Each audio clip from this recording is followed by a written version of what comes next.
Être discriminé, c'est subir un traitement défavorable, comme se voir refuser un emploi, un logement ou autre, en raison de sa couleur de peau, son origine, sa religion, son orientation sexuelle, son sexe ou son handicap par exemple.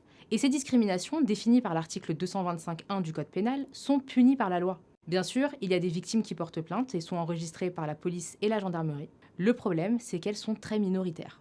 Alors, pour connaître les discriminations vécues qui n'ont pas donné lieu à des plaintes, nous menons des enquêtes directement auprès de la population.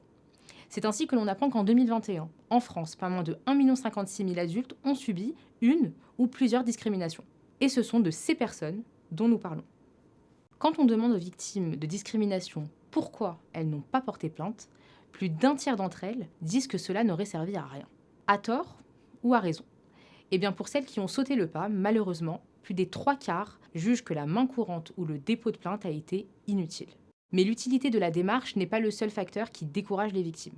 Parmi celles qui ne portent pas plainte, certaines doutent de la légitimité de leur déclaration. 15% pensent que cela n'était pas assez grave et 15% que leur témoignage ne serait pas pris au sérieux par les services de sécurité.